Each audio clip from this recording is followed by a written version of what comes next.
THA Talks, for free thought and open minds. And for freedom of speech.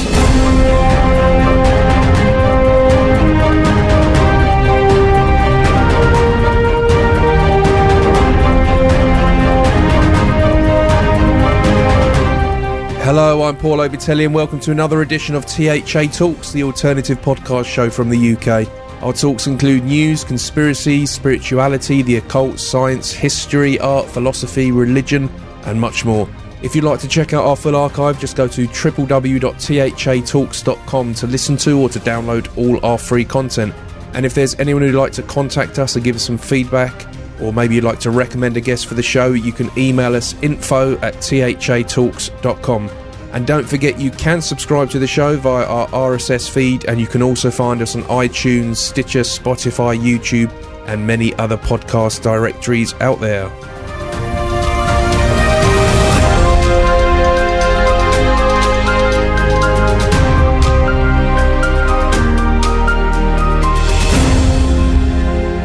Hello, welcome back to THA Talks. Thanks for joining me in this ever-going lockdown we're still in. I'm assuming you guys have got a lot of time on your hands, so I'm happy to deliver this hour of entertainment for you, or knowledge, should I say. Yeah, you know, we're still in this thing at the moment, so hope you guys are all good. Just there's nothing we can do about it at the moment. Just got to crack on with it, really, and do what we can do. I am, however, looking forward to speaking with Mark Puryear here, I'm going to be talking to him about the Norroena Society, which is an organisation dedicated to researching and delivering knowledge of the ancient Norse religion and culture, bringing that faith into the modern world. And it's a very passionate group that are dissecting everything they can to bring it to life today, or as they would see it, show that it is alive today. And Mark was kind enough to accept my invitation to come on the show. So without any further ado, hello Mark, thanks for coming on the show. How are you doing? Hey, thanks for having me. It's great to be here, man. Yeah, yes. Well, as soon as I heard you talk in the online blog, that surprisingly was quite entertaining. I thought it was actually I have to amend that it wasn't actually a blog. It was a moot, so to speak, like a gathering, a talk and stuff. We done the block the month before online, which was a new kind of thing, but you know, in these weird, strange times, these must. But yeah, I mean, we're here to talk about the Norroena Society, which is really gathered momentum. I mean, I've not to talk too much about me here, but if anyone that's listened to the show, I've sort of they see how I developed, got into paganism, and gone a little bit of a journey myself. And one thing for me that I was drawn to the Germanic pagan religion, the deities, and so on.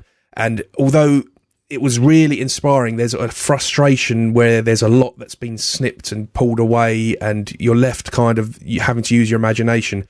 So I'm assuming that's where you guys come from, that you could feel that as well, and you wanted to learn more and more about it and keep digging. Is that a good way to put where you guys come from? Yeah, exactly. I mean, the thing is for the society is that, you know, it's not just about, you know, a lack of information, because I don't think that lack of information exists. I think that that what the problem is that we've had a lot of interpretations of these sources and a lot of philosophies and ideas that have developed around them. And I think that a lot of those things have basically given people excuses to cherry pick things and create what they want out of it, what we call sort of a fill in the blanks religion, you know? Yeah. And the idea that is that's what muddles everything. That's what makes everything confusing. And that's what leads people on all these different paths. And it's just become sort of a do what you want whenever you want, and there's no accountability and there's no rules, there's no laws. Just go about it however you want to go about it. And the thing is that when we start developing these ideas and we start looking into the sources and we look into like ancient law codes and sagas and histories and all that stuff, we see that our ancestors had reverence and they had devotion, and they even had blasphemy laws. You know.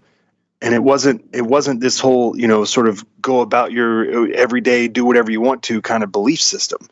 And that's not to, you know, disparage people or however they practice. I mean, no matter what, we have to live in the world with everybody. And people are going to do what they do. But what we're trying to do is we take the sources, we take the information that we have, and we're building a foundation upon it. And then we teach people how this practice existed in ancient times and how it applies to us today by looking at it with objective eyes as much as we possibly can, and then taking our own religious convictions and our own assertions and saying, no, this is the way it was, because that is what gives us a foundation of philosophy and religion and eschatology and ontology and all these different things that actually makes a religion what it is. Yeah, yeah. One of the things that I always have to sort of find out, I guess, when I'm looking at new heathen groups and so on, is obviously there's a variety of types, different sort of views, philosophical views and so on.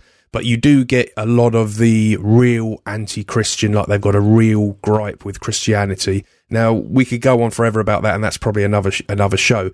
But do you come from the perspective that Christianity has been very damaging for us, or are you? I know some that say, hey, let's not go there. We can all be happy and move on, learn new things and carry on. Which position would you or the Norroena Society come from with that regard? Well, the thing is for us is that, I've always taken the position that we should never build anything upon a victimhood mentality. Absolutely. I agree. Yeah. And that we shouldn't build a belief system based on a reactionary stance. And I think that that's what's given a lot of people sort of this filter, that there is no religion, that there is no eschatology. I mean, we've actually found, and there is a ton of evidence for the existence of the idea of damnation in this religion. And you tell people that, and they freak out, and they're just like, "Oh, I can't believe you just said that. Like you're a Catholic, or you're just a subvert, or something like that." And it's like, dude, I mean, we have to go by what the evidence is telling us and what the sources show us, right? And then we have to use sort of our tools in our toolbox. We have comparative mythology, we have comparative cultural studies, we have the Indo-European studies, we have a hierarchy of sources that we go by, starting with the Poetic Edda and then following the Prose Edda and stuff like that. And then we use that method to understand like the connections between linguistics and other religions. And we say our religion, even though it was unique to us, its cultural paradigm was not unique. It is a religion. And so when I show people, the realms of damnation, say like for the Egyptians or the Shinto or the Hindus, that every single culture had a concept of like religious sacred law. And there was accountability within that law. You weren't just allowed to get away with whatever you wanted to. And so a lot of people, built like these paradigms, these ideas that they created from like Conan novels or Marvel movies or all these different things that they had. And they said, no, this is the religion. It's just sort of might is right, do whatever you want to belief system. And there is no accountability within it. And anybody who says so is like either lying to you or trying to create something other than this. And it's like that none of that has any basis in reality. If it's not in the sources, then it's people just making things up. Yeah, totally. I mean, firstly, I think that our ancestors, the Christians, they were still our ancestors. They weren't not our ancestors just because they were Christian. They made the choices that I still feel I'm responsible for that. They're part of who I am. I'm not going to detach from them just because they converted to Christianity. I see mistakes there in doing that. But yeah, totally. So there seems to be some like what you say, the victim part of it is like, well, hang on, the Christians never really done anything to me. That's I'm not going to claim victimhood on that. And at the end of the day, all it is just promoting this self-loathing of Western society, isn't it? It's an excuse to, and that's not really good. That's where we've sort of missed our way a little bit. But yeah, so I always thought that was interesting. You get a lot of these kind of feministy types and stuff that want to sort of use the Norse religion as almost like an escapism from any sort of authority or something. It should be just we're the gods, But I'm thinking, look, if the gods are gods, they are bigger than us. You know what I mean? It's like it's not something with it. It's I know what they say when they say it's our equal. We just toast them and have a drink. Maybe they're friendly that way, but they're still, I'd imagine Odin is more superior than me. And if, that's the status, you know. So I don't know how some get around that, you know. Right. And the thing is that when we look in like Tacitus's Germania, and we look in the Rusilla of Ibn Fadlan, and we look at other sources, I mean, we see, you know, evidence, like strong, very clear, direct evidence of people worshiping the gods. I mean, this is polytheism. It's not animism. It's not, you know, New Ageism. It's not anything. It's polytheism, which means we have a theistic viewpoint that is in, you know, towards many gods. Yeah. That's what the definition of the word is. And so this idea that we don't have reverence, I mean, there's people who say we don't pray, we don't kneel, we don't do this, we don't do that. And all of these things that these people say are just assumptions. You ask them to prove it and they can't, and they get mad at you and they start yelling at you and they're like, you know, you can't say that, blah, blah, blah. And it's like, and then like a lot of times they have like this litany, like this list of responses, like, well, it's just common knowledge. Well, common knowledge isn't evidence. It's not proving anything, you know? And it's like, if you do these things, if this is how you believe, and that's fine. That's what you do. And I'm not saying you're a bad person for doing that. But what it is, we usually get the opposite response where they're saying we're bad people for even saying it, you know? Oh, and it's like, you know, it's very clear in the sources that our ancestors revered the gods. They worshiped them as gods, and they saw them as like, you know, as overlords, as just like a person in a feudalist system would see their lord or their king. You know, they would kneel before them. They would honor them. They would pay tribute to them. They would give gifts to them and receive gifts in return. You know, and that's what it is. And you know, when we start listing the sources that show people the you know, the fallacies that have existed within this religion for so long, you know, they either accept it and they're like, hey, you know, I want to learn more about this, or they get mad and, you know, and they just want to, you know, knock their blocks off and take all the toys home and run away and pitch fit, you know. Yeah. Oh yeah, I mean, it's the idea of the religion itself. I think in a society, the great thing about religion is it's that idea that there's something that's more important than you and I, than all of us, that we can all say, well, this is above us both. We'll put this above us, and that kind of helps a bit of order and you know, it's not so chaotic. So this mindset that we're just equal with the gods, it's a bit chaotic. It's just this. So who are we following? Oh, just follow yourself. And it's like, well, there's a lot of people around here. Maybe they shouldn't be following themselves. You know, it's kind of it's very chaotic. But with regards to the Norroena Society, then do you have rituals that you teach people have that you've gathered from the past at all? Something, because the ritual context, that seems to be something that people are having to recreate, or do they? Is there a lot that we can take from the ancients? There absolutely is, and that's what we're trying to teach people. You know. People, I mean, the thing is that, you know, back in the 70s, a lot of people were just trying to get things going, you know, and we respect that. I mean, a lot of these groups that have existed for a long time, you know, they have books that they use and ritual formulas that they have and all that stuff. And it's great because they were trying to get the conversation started, you know. But as we continue to delve into the source material and actually look at the archaeology and look at all of the information that we have, because that's what we're doing. We're constantly collecting like actual data, and we're building a database right now where we have some guys who are, you know, great at computer technology. We have about 40 or 50 people working on different projects at different times. And, you know, it's just incredible to see all the work that's going into this, because the more data that we collect, the more connections we start to make, you know, using our method. And I want to talk about our method here in a minute. But the thing is that as we connect these pieces of this puzzle, right, we start to not only understand what our ancestors did, but more importantly, we are starting to understand why they did it. And that's a big deal, because that separates you from being an anachronist into being a religionist. Yeah. You know, you're a person who is practicing a faith rather than a person that's just trying to copy what something says in a book, you know. And that's pivotal, because, like, you know, you'll have people who are like get obsessed with this anachronist viewpoint, you know, and they want to make sure that's like, you know, you're going to some sort of recreation event so that every single detail is exactly the way it was supposed to be because that's dictated, blah, blah, blah. And it's like, you know, rather than doing that and obsessing over what was done, we want to know why it was done.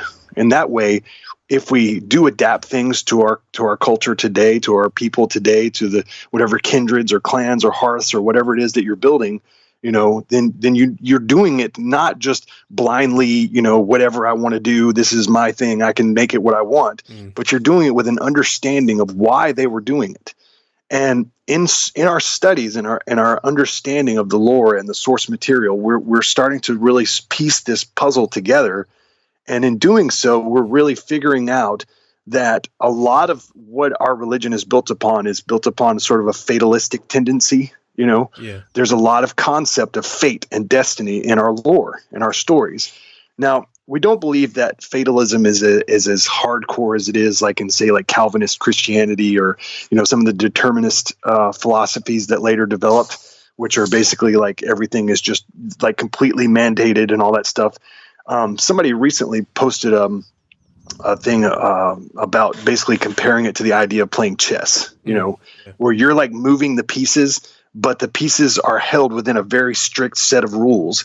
And the further you go into that, game, the more you're going to realize that you're like kind of locked into this structure, and that's what fate is. And so our ancestors, when they're praying to the gods, they're trying to connect to that, right? And when they're performing bloat, they're trying to, influence or try to connect to the gods to help them influence fate in some way or another, right? And so everything is predestined, but it's also got like there's ways where you can sort of rig the system, I guess, And that's with bloat. And bloat is either there to help you get those blessings. You give the gifts to the gods, and for that you receive the blessings, or it's there to help you gain strength when you don't get the blessings. Right. Okay. So in the fatalistic sense, we see symbols that are starting to manifest, like in the mood I talked about the 9 square grid, right? And once we started looking at this 9 square grid and we see the concept of fate within it, that basically the 9 square grid represents the web of weird. Right. It is destiny manifest, and it's a gateway. It's basically opening up a doorway into the other worlds. Then you start to see, and then this gateway, this is not something like we just created. This is something that it's in, like, this symbol is featured in more sources than any other symbol that has ever been designed, probably as much, if not more, than the Thor's hammer. Right. I would say that those would be the top two. Like Stead asked me during the moot if what we have on the Valnot, right? Yeah. And it's like, well, the thing is about the Valnot is we have nothing on it. It's just a symbol that's on a couple of rune stones, and the word doesn't exist in Old Norse. It's just something people piece together, and we don't know what it means. Yeah. But this 9 square grid, we have it mentioned in the sagas. We have it mentioned in several, in some histories. We see it in the games. We see it in some of the layouts that we've found of like temples and churches and stuff. And we see it on archaeological artifacts, like in the Ostberg ship. There's a statue where it has that 9 square grid on it.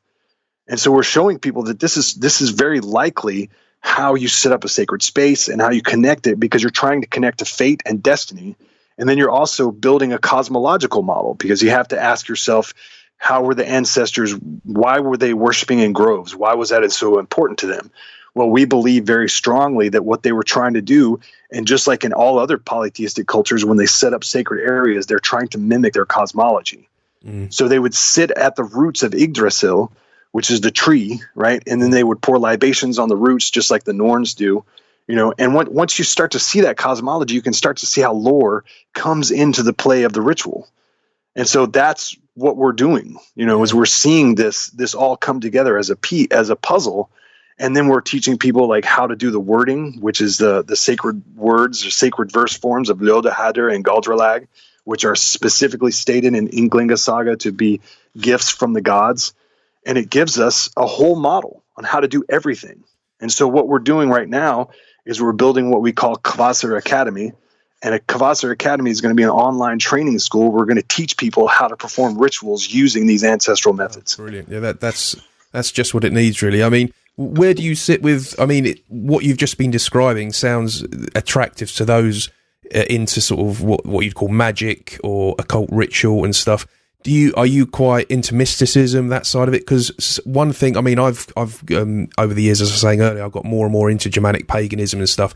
But there are some people who are very conservative minded when it comes to stuff like ritual. It's a much more kind of just a conservative approach of just honouring your ancestors and deities. And there's some heathens. I know particularly Freya Aswan, who's come on the show a couple of times. She's much more of an occultist, that into magic and mysticism side of it. Some people think that's a bit of a dark. Some people think, well, that is actually what it is. Where do you guys sit with that? Well, the thing is that, for us and what we're doing, I mean, we try to look at like the philosophical approach from it, and understanding that. And we definitely know that there's a place for esotericism. I mean, that's there, and you can find that like a lot of those arguments were taking place in the Greek philosophers were having those arguments between, esoteric practices and exoteric practices, public ritual versus private spiritual initiations and stuff like that. Gnostics and all that, yeah. Right. Yeah, and so when you're looking at that, I mean, there's definitely a place for esotericism. The only thing that I speak out against, the thing I don't like, that I don't incorporate into our work and stuff like that is, and I know like it's going to sound like a blanket term, but left-hand path stuff, a lot of that stuff is being incorporated with some very dangerous elements of Satanism and things like that don't belong in our faith, that have nothing to do with it. And some of the people that have, been working on this stuff and doing it for a very long time have, been connected to some very nefarious things that I won't go into, Oh, I can imagine. But it's like, and so it's like a lot of the philosophies of New Ageism get put into that, And so what we did in doing that, because we don't like to, go to war with people, it's like that's a useless exercise that just gets a whole bunch of people riled up, and then, two parties form and they form armies and they go after each other. And then at the end of the day, nothing gets solved. Yeah. So what we do is we try to focus on bad ideas, or just focus on what the origin of something, where does it come from? So when we're looking at some of the left-hand path stuff and some of these things, what we wanted to do is try to separate that from a lot of the New Age concepts by defining what those New Age concepts were, rather than just using it as a sort of a disparaging term, Yeah. And so we were looking at, like, we have like the whole list and article. I don't remember all of it, but I do remember like self-deification was a big thing, like that's one of the hallmarks of New Ageism is that, I am the God and there is no sanctity, and I can do whatever I want type of philosophy. And it's, that's what New Ageism was, all of the founders of it. A lot of them were just blatant hedonists, and they just wanted to build something and have people follow them so that they could be, admired and admonished and put on these pedestals and sort of worshipped. Yeah. and use people's hedonism as a catalyst for that. And so if we are going to introduce esoteric philosophy and esoteric ideas, we want it to be based, on the sources, on the material, and make it where it's actually something positive and uplifting and enlightening for people. Yeah, no, I agree. For me, stuff like magic ritual, it's all about how you feel, not what you want. The way I see it, if I do some magic work or anything like that involved, it's just all about how I feel. If I can connect to something that makes me feel good, it's not about, can I win enough money? What can I achieve? I mean, obviously we want to achieve and we want to be strong and inspired to do that.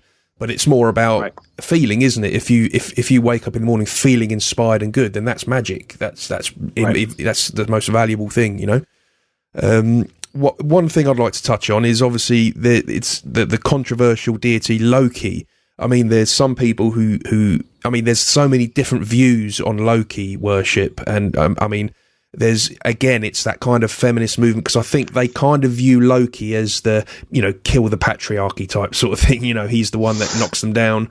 You get some people like that, but then there's some people who think, well, hang on, Loki's kind of the shadow of Odin. It's a bit more complex. He's not completely evil. He's just chaotic. So where do you guys sit with Loki?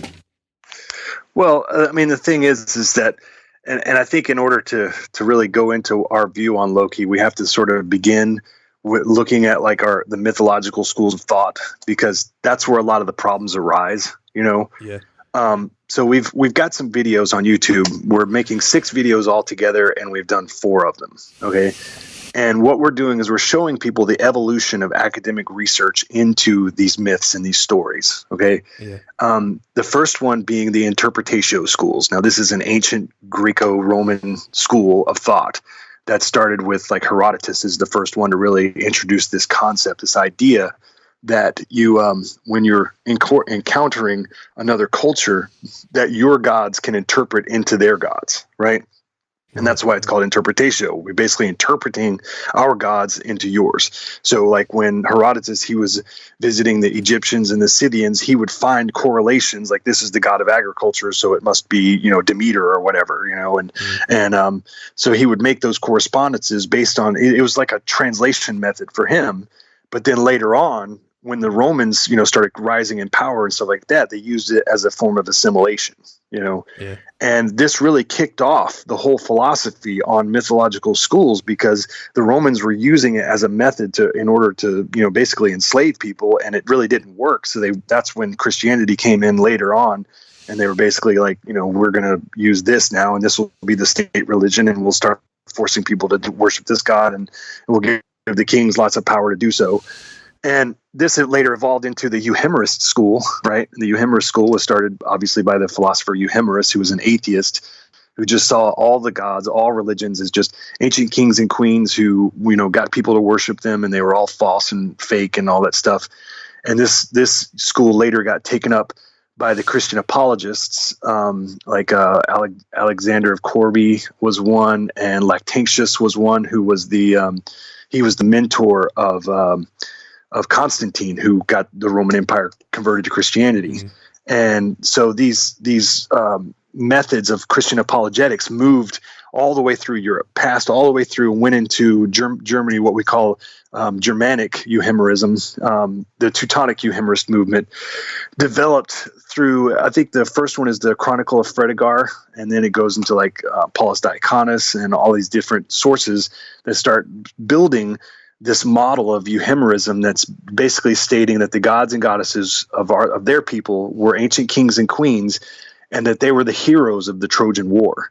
Now, what this did is it allowed a twofold means of conversion to take place. One is that you're stating that the gods aren't gods, that your religion is fake. Mm. And it's also stating that your culture is really Roman culture. So you're really blending interpretatio with Euhemerism, and you're stating that this is where your culture comes from, that you're all Roman people. So you're therefore subject to the Roman people, because your gods that you've been worshiping were really just your ancestors, who were the heroes of Troy, who got, their names interpreted in different ways. And then they created, fake etymological connections, they're calling the Acer, Asia men and stuff like that. And this later evolves and becomes part of, Saxo Grammaticus and the Prosetta of Snorri Sturluson. And so these guys, this was Christian apologetics. Now, even though these sources are useful to us and we can pull out, finding like lines of convergence between sources and seeing what the actual myth may have been, or the actual story or tradition may have been, it's still in a very apologetic Christian context. Yeah. And so what happens is a mentality develops around this, that basically these people who were worshiping these gods were tricked, and they were stupid, and they were savage, and they were barbarians. And they started using this terminology. I mean, you look at, some of the guys like the Venerable Bede and stuff like that, you look at their language and they see their own people, their own people around them in their culture, and they're calling them savages and barbarians, because they basically felt like they were fools in getting tricked by these gods. Mm. Now, if you look at the Prosetta, the first section of the Prosetta after the prologue, obviously, is called Gylfaginning, which means the tricking of Gylfi. Mm. The very name of that section is connected to that Christian apologetics, because the whole idea of the apologetics is that these people were tricked into believing that these were gods. Mm. And the story plays out like that. Now, what happens later on is you start developing, once the Eddas get lost for a little while, they get rediscovered in the 1600s, and they have these movements that start developing once they find them again, and, start translating them, looking at them. Historians want to know more about them, stuff like that. They start putting in their own interpretations into them, into what we first developed, the biblical school of Sophist Bugge. Now, Sophist Bugge was a devout Christian, and he basically saw all of the Eddas and all this stuff is just Christianity. It's all just the Bible. It was all ripped off from the Bible and all that stuff, right? Now, our argument against sophists has always been that Christianity never came in to Europe trying to hide itself. Mm. It was not a subversive cause. It was very brutal. It was very straightforward. It came in, telling people, this is what you're going to do. you know, and so they weren't hiding things. And you have poems like Solar Yod and then the Prosetta and Saxo Grammaticus, where they're saying, when they're saying they are Christian, they are saying they're Christian. There's no hidden codes. There's no hidden agenda. This is what they do. Yeah. And so this whole idea of sophists and a lot of academics that they've been hiding all this stuff in the Eddas is just not true, you know. And it's a lot of it is built upon the idea, going back to this concept of them being savages and barbarians, that they couldn't have had any sort of in-depth philosophical belief at all because they were savages. And so this goes into modern academia, you know, as the later two schools would be the nature school and the archetypal school. And so these later schools of thought are basically teaching people that these people were just, you know, the nature school just teaches people they were just worshiping weather phenomena that were all just symbols of nature and they weren't real and it was all fake and they were just, you know, they'd hear the thunder and get scared of it and start worshiping it. Yeah. The archetypal school, and this isn't, it has nothing to do with Jung's archetype. We're talking about like the mythological schools. You know, when they're talking about archetypes, they're just basically saying that these were just figments of people's imagination. And so it all evolves from one school to the next. And so when you're getting into the archetypal school, you're looking at stuff like Loki, going back to your question, and they're basically trying to make these connections to things. And that's the one thing that all of these schools of thought, what their problem is that they always have, you know, correlation always equals causation, which we know is a logical fallacy. So anything that they find that has the slightest similarity must be it. It must originate from that. Like in the biblical school, you know, when Thor smashes Jormungandr with his hammer, that must be Jesus fighting Leviathan, you know, because there's a snake involved, you know, and so there's just like, and like we've caught them, like, you know, these schools, in order to prove this model, because they start out with a model, right? This is the model, and this model must be justified. And so what they do is they'll change the translations, which we've caught them doing hundreds of times. Anytime you look in a translation of the Poetic Edda, you'll see the words emendation and interpolation. Every time, that's just them changing the text. They just change the translation, and then people read the translation. It's like, oh, that must be what it says. And then they'll have like they'll change words. We've actually found them changing words in dictionaries that were like in earlier dictionaries it would mean this, and then later on to fit their model they would change it to mean this. And it's like, well, that's not what the word meant, and that's not what the earlier sources are telling us, you know. And so it develops a lot of problems. And Victor Rydberg, or Rydberg, we call him that because that's just the way we are in America. And but he was the first one to challenge these people, because he was telling them, you know, he was a religious scholar who spoke like 15 different languages, and he was like asked to start studying this stuff because of these, you know, the interpretations of Buga and one of his contemporaries, Bang, they were presenting all these ideas, and Rydberg like caught them, like, you know, bringing in like these obscure texts that the Norse people didn't even know about, and it was just really weird. The whole thing was very strange, and it ended up, you know, Rydberg defeated Buga so badly in his conversations that Buga actually wrote him a personal letter and admitted defeat. He conceded an entire school of thought, and it's like. And what Rydberg's revolutionary concept was, and this is why we've used his method, what is his big revolutionary concept is that this religion was a religion, right? Yeah. And none of these other schools ever presented that idea. I mean, maybe the Interpretatio school, you know, but it was saying that it's just Roman religion. But all the other ones after that were like, nope, it's not a religion. It's all just fake. It's all nonsense. It's all just made up savages and barbarians just making up stuff or doing this, or it's just symbols, and it's not a religion.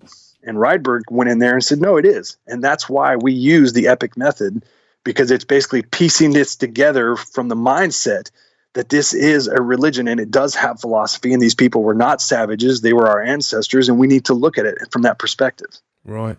So I mean, one of the things I've thought would be fantastic is if one day I switched on the computer and up on social media, someone posted an article saying, new ancient documents found from ancient Germanic religions, you know, and some total new texts were found. How realistic do you think is that likely to happen in your eyes, or do you think we've really got what we've got, basically? I mean, it's hard to say because like all the texts, I mean, I think the last one that was found was the Rasila of Ibn Fadlan, and that was what the movie The 13th Warrior was based upon, though very, very loosely. 13th Warrior, I'll have to check that out. Yeah, it's a very loose. It's basically it was a book written by Michael Crichton called The Eaters of the Dead, right. And he basically took this Rasila account and blended it with Beowulf and made up his own fictional story from it, and they made the movie. And but the Rasila is it's an interesting account because it does give us more on our ancestors, but it's the latest one, and I think it was discovered in the 1800s. I mean, it seems like we've pretty much got what we've got. Yeah.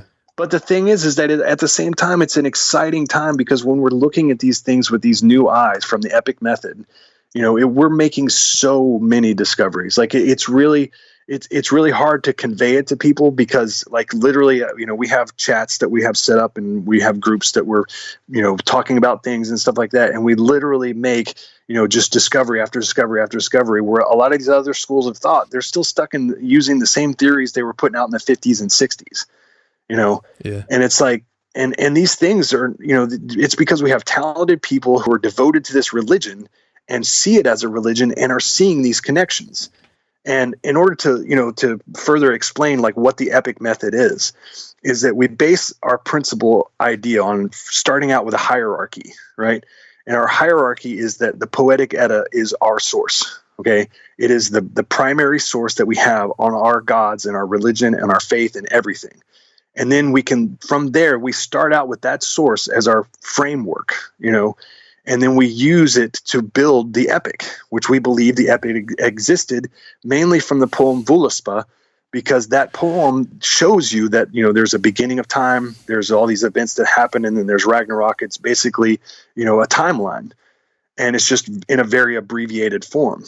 And we put together what the books, the Asatru Edda and the Odinist Edda, using that, and taking all the sources that we could find and piecing them together into this huge labyrinthine epic and showing people using as much of the original sources that we could put in there. And then, we created these books. And so we have a body of lore, we have a hierology, and we're building the ritual structures. And we have, I've written several books. I have the Otis book, which is a book of philosophy from the Asatru Edda, and showing people that we can do this. It's not, people shouldn't be despaired because the religion is not lost. And the good thing about us is that because the Icelanders had such a strong historic movement that they were, sort of obsessed with their genealogy and their history and all that stuff, they did catalog a lot of this information. And there are other things that people don't know about that we have discovered, like we have a project called the Arvidsson Project, and we named it after a guy named Adolf Ivar Arvidsson, who was a collector of ancient folk songs, right? Right. And they're magical in themselves, Yeah. And so we have found a lot of these collections. And so there's like him, and there's I don't remember all the names of the people that had them, but there's some in Norway, there's some in Denmark, there's some in England, there's some all over the place, right? That actually mention our gods or are connected to sacred poems. And that we have found a folk song version of Thrymskvida that's called The Stolen Hammer, the episode where Thor gets his hammer stolen. Yeah. And, these are contemporary with the Eddas. And so we have the information, we have the sources, we just need to get it all cataloged and organized and set up. And I strongly believe that with the information that we have, we are going to be able to build this religion from the top to the bottom so that we have every single aspect of this culture recreated for us today. Who would you say the religion is or should call out to? I mean, obviously Northern Europe, Scandinavia, it's very fresh up there. The Anglo-Saxons of England, they obviously used to worship Odin. And then you could look, obviously Germany. It was believed that the Germanic tribes pushed out to northern Italy, to France, and so on. When you talk about who is it? Who should be worshipping this? A whole of Europe, or do you think it's more of a Northern Europe thing? Well, the thing is, for me, on all of that, is I'm personally a pan-Germanicist. I believe that, I don't try to sort of categorize everything from one tribe to another. Yeah. I mean, and the reason why I focus on Norse culture is simply because that's where the most information is. Right. Okay. I'm looking for the tools to redevelop this. And there is some information that we have from some of the sagas and some of the histories and Rydberg pieced together a lot of this information, showing that our ancestors very likely did believe that the sort of the cradle of our people would have been in southern Scandinavia, in Skane, right? That would have been Svitjod, and that would have been the area, sort of like a Mecca type concept, And it's not to say that other cultures or tribes didn't matter or anything like that. It's just that's just where they saw their origins, And the thing is that everybody had their tribes, everybody had their cultures, and what we're trying to do is, rather than sit there and have an argument on which tribe was the best, or the Anglo-Saxons had this, or the Norse had that, or the Germans had this, what we're trying to do is we're using the methods that our ancestors had, and we're trying to give people those tools for today so that they can build their tribes, and do so with a concept of lineage and heritage, and not just building fellowships. I know in heathenry for many, many years, there's sort of been this idea that we're all developing churches, and I'm not opposed to that. And I think that there's a place for that. And when we're developing these structures, we have concepts of that, that we're trying to put together in sort of a more laid back idea. But what we're trying to do is we're trying to teach people how to build clans, right? And in so doing, that argument becomes moot. It becomes a null and void point, because you are then the harbinger of this faith. You become the one who is building this clan and this tradition.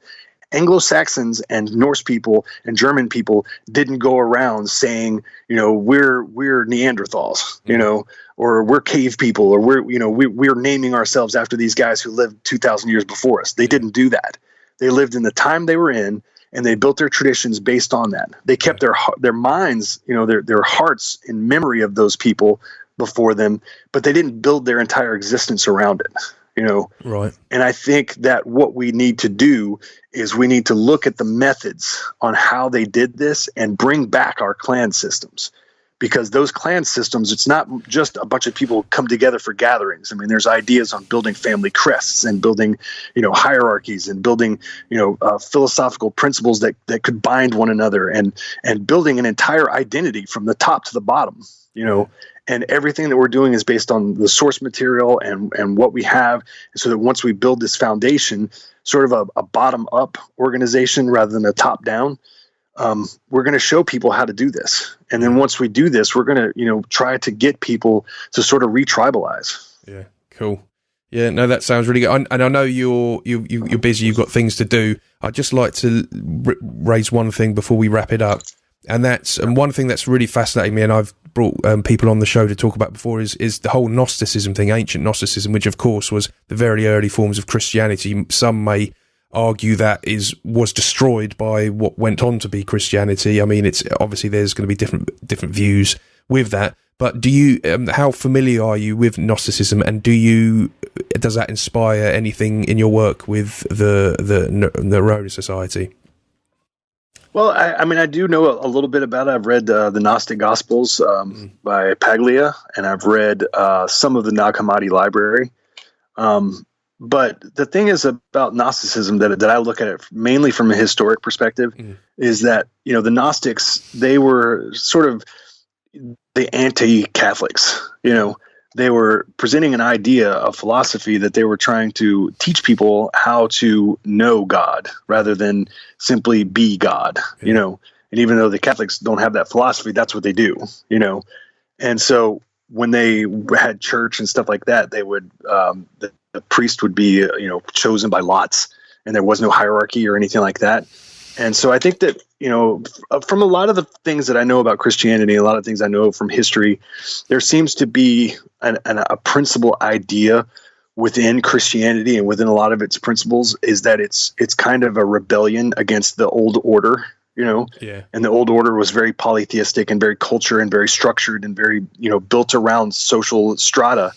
That was who they were, And the idea, the Gnostics were trying to get that to that core of that by saying, we're going to go with our gnosis, with what we know, with what we can see and what we're doing in our experiences with the divine, rather than using tradition and these things behind us. Right. Okay. Yeah. Because I mean, it's fascinated me, and I know that back in the ancient times, Plato was kind of at odds with the Gnostics, but we can look at it now, and there was actually quite a lot of similar philosophy that he had with the Gnostics. It was just obviously that at that time there was people competing for different sort of beliefs and movements and so on. But right. Looking back now, it's quite similar. So I've always wondered if our ancient Germanic religions had something that was very similar with the Gnostic way of philosophizing good and evil and so on, that kind of thing. It's Well, absolutely. And the thing is about that, that's another thing that people have come at me before. That, our ancestors didn't have a concept of good and evil, and it's like the words good and evil are Germanic. Yeah. Like, of course they did. That's where the words come from. And yeah, obviously, when you're looking at the difference between monotheism and polytheism never recognized, the absolutes that Christianity. That's one of the sort of the fundamental foundations of Christianity, is that it works in absolutes. There's absolute good and there's absolute evil, and that's it. Yeah. And the only way to cleanse yourself of absolute evil is to wash yourself in the blood of Christ and become absolute good. And even though you're still going to fall the wayside because you have original sin and all that stuff, that's the whole idea. That for our ancestors, I truly believe that it was the law that was the foundational principle of everything. When we see in Voluspa that talks about the Norns wrote the laws, and that law was everything, because even the gods had to follow it. There is no getting around the law. Yeah. And we kind of reconstructed that idea in what we call the rune law, in order to have, some foundational principle of sacred law, because we know it's there. It does exist. We just don't have the specific laws like written down in the specific code, but we do have them scattered all over the place in law codes and Havamal and Sigdrifamal and all these different places, Yeah. But the thing is that, Odin talks about good and evil, that good and evil are talked about in many of the different sagas and sources. And, Njal saga says, like, with good laws, we will have a good society. With lawlessness, we will have destruction, and the idea for us, though, is that everything is worked on a balance, like a scale, and it's kind of like karma. You do good things happen. You do bad things happen. And, and you don't get to get away with bad things because you were able to sneak around, Yeah. And I think that's one of the biggest things. Like when you're talking about Loki and stuff like that, the bad things were even worse when you did them in the shadows, when you hid. That's why the word for murder was mordvarg, which is basically like outlaw killing, and it's when you assassinated someone, you did it in the shadows, you poisoned them, you did something horrible to them. And that's why Loki is not in any way ever seen as benevolent, and that's what you have to, when you're looking at Loki, you have to understand how the ancient laws worked, because the biggest excuse you always hear people say, well, Loki made up for his crimes. Whenever he did something bad, he'd go make up for it, right? But that's not the truth at all. That is a complete fabrication, because people who say that don't understand how Old Norse law works. Because in ancient times, whenever you committed a crime, your sentence was to go make up for that crime. They didn't have jails and stuff like that, And it was still it was still the gods. Sorry, it was still the gods that made that happen anyway. They're the ones that grabbed him by the scruff of the neck and said, "Right, sort this mess out." And it was their influence that fixed it, not Loki's. So. Exactly. Yeah. And they tell him several times, like, if you don't do this, we're going to kill you, like right now. That's it. Yeah.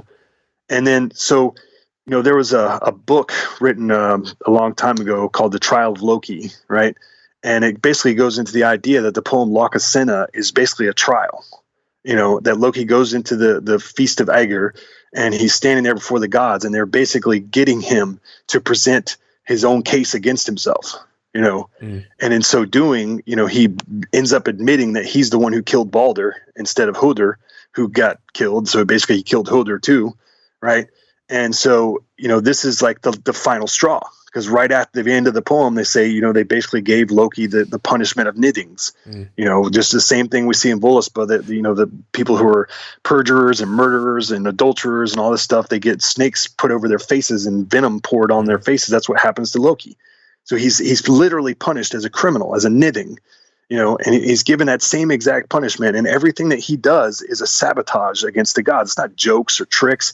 And the only evidence anybody's ever had for Loki being a trickster god, as they say in the archetypal school, is that they connect him to Kokopele of the Native Americans, which makes no sense. It's like completely absurd, but that's what they do. It's the trickster archetype, and he has to fit that model. So we'll just change everything to make it fit that model. Yeah. And it's like, well, how about you just accept it for what it says, And the fact is that when you're looking, you compare the Old Norse law and you compare what Loki does, like when Loki shaves off Sif's hair. Well, let's compare that to another time when shaving hair is like considered a bad thing.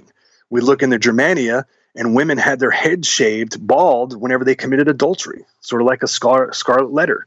Yeah. So Loki is actually doing something really bad because he's slandering Sif, making her look like an adulteress, and that's why Thor freaks out and is like, I'm going to smash your face open if you don't fix this right now, Yeah, well, I mean, we're pressing on the time now, and I get the feeling we could go on for another 2 hours with this because it's so interesting, and it just leads on to other things. It'd be great to have you back on at some point. I mean, obviously we've got this lockdown that's going on at the moment, so who knows what's our schedules like in the future. But I'm sure the listeners have really enjoyed listening to what you got to say. Is there anything you'd just like to close up with? The floor's yours. If anybody wants to find out more about what we're doing, our books are all on Amazon. You can look up my name, Mark Puryear, or the Norroena Society, RROENA. We also are on, we're on Facebook. We have a website. We're about to launch that clan system probably within the next couple of months because we've got a lot of work to do on it. And, if you just keep up with what we're doing. We also have a YouTube channel. We're always putting out videos. We're always putting out content. We're always trying to teach people how our method works and how we're, sort of breaking away from mainstream academia and showing people that, we can do this as a religion. And that's our only devotion. That's our only motivation. Yeah. Okay. No, that's, as I said, it's been brilliant. It's kind of inspiring. It makes you want to sort of start reading up on more of it and stuff. I'm definitely going to be checking some of those rituals out on your website. Or lessons for the rituals. That's and I recommend people do that. Thanks again, Mark. Well, hold on. We have a book. Want to plug the book for that, so people. I'm actually working on a second edition because we've made so many discoveries. But it's called the Cinda book, and it's our book of rituals. It's on Amazon too. Brilliant. Oh well, thanks again, Mark, and hopefully we'll get to speak to you again soon. Absolutely, man. Thank you for having me on. Bye.